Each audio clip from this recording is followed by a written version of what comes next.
Today, the Republican-led House in chaos, with no permanent speaker and no clear frontrunner for the job. The office of Speaker of the House of the United States House of Representatives is hereby declared vacant.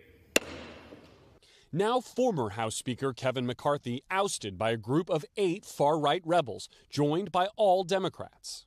If I lose my job over doing what I truly believe was right, I'm very at peace with it. McCarthy saying he won't run for Speaker again, pinning blame on the opposition party and on his GOP opponents, led by Florida conservative firebrand Matt Gaetz. You all know Matt Gaetz. You know it was personal. I haven't heard him say one true thing yet. Speaker McCarthy's time is over. I have no personal animus to him. I hope he finds fruitful pastures. In January, Gaetz was the last GOP holdout to oppose making McCarthy Speaker, ultimately voting present on the 15th ballot. To placate critics, McCarthy made key concessions, including lowering the number of votes required to start the process to oust a Speaker to just 1.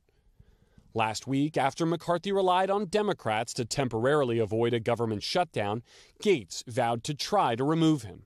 McCarthy's response, bring it on. We heard Speaker McCarthy say that he wanted us to bring it on, so I guess we did. House Democrats vowing to stay out of the GOP civil war made no effort to bail out McCarthy. That just nobody trusts Kevin McCarthy. Nobody trusts Kevin McCarthy. Nobody trusts Kevin McCarthy. And why should we? A long line of McCarthy allies denouncing the revolt. Even former President Trump saying on social media, why is it that Republicans are always fighting among themselves? And Congress is headed home for the week without a clear leader for the majority party, in chaos brought about by 8 of its members. And until the House votes on a permanent speaker, North Carolina Republican Patrick McHenry will serve on a temporary basis. And in one of his first official acts, he revoked the use of office space in the Capitol for former Speaker Nancy Pelosi. Pelosi's office said Pelosi, of course, missed yesterday's vote. She was in San Francisco to be with the family of the late Senator Feinstein. Savannah. All right, Garrett, Haake on Capitol Hill. Let's get more on the fallout and what's next. NBC's senior Washington correspondent Hallie Jackson with us. Hi, Hallie. Good morning. Does not seem like there was a larger plan here about what happens the next day today. And you got to wonder who on earth would want this job when they face the exact same dynamic that Kevin McCarthy did, where you've got the hardliners on the right who will be mad the minute he has to govern in divided government. I asked that very question to some Republicans about who actually wants to be Speaker of the House now, right? Because the question becomes, what kind of deals does that person then have to make to get that job in the first place? Because you're right, the dynamics of the House are going to stay the dynamics in the House, meaning you will have this group of conservative hardliners who will want to see muscles flexed on their behalf. But on the other end of the spectrum, you have moderates who are sitting in these swing districts who are essentially clinging to their seats with this razor-thin House majority. So for these so-called Republican rebels, very few political consequences for them back home in their districts, which, by the way, that's where they're all headed now with the House members basically out for the rest of the week. When you're winning your district by 60-plus points, you have to worry less about the sort of re-election piece of it, unlike those moderates on the other end of the spectrum who are scraping just to get their seat back here. And so that's the dynamic that is still going to be at play no matter who the next speaker is. I've heard names Steve Scalise, for example, the current number 2 in the House,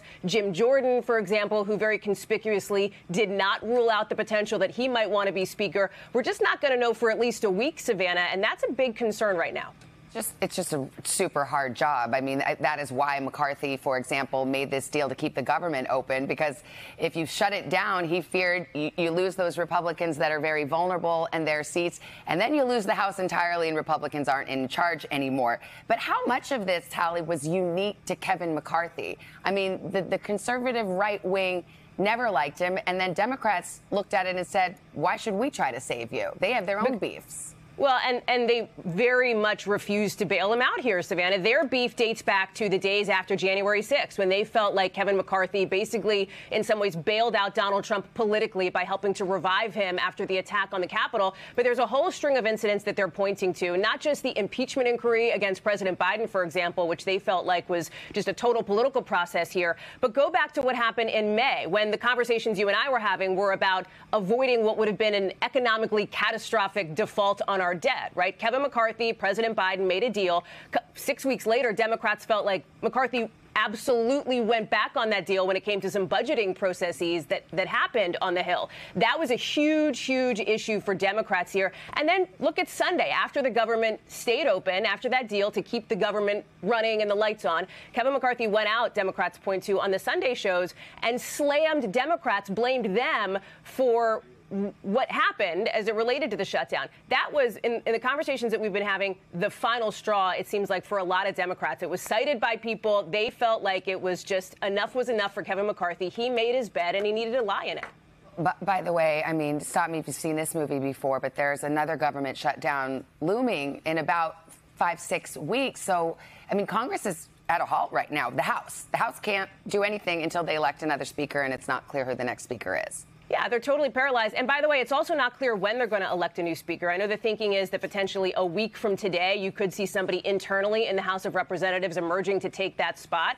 Well, listen, between now and then, there is no government funding deadline, right? There's no imminent thing that's happening on the Hill. The question is what happens if this stretches longer? There's also concern that Republicans are talking about. What message does this dysfunction send? Not just to the rest of America, as you know, trusting Congress is already basically on the floor, but internationally to allies.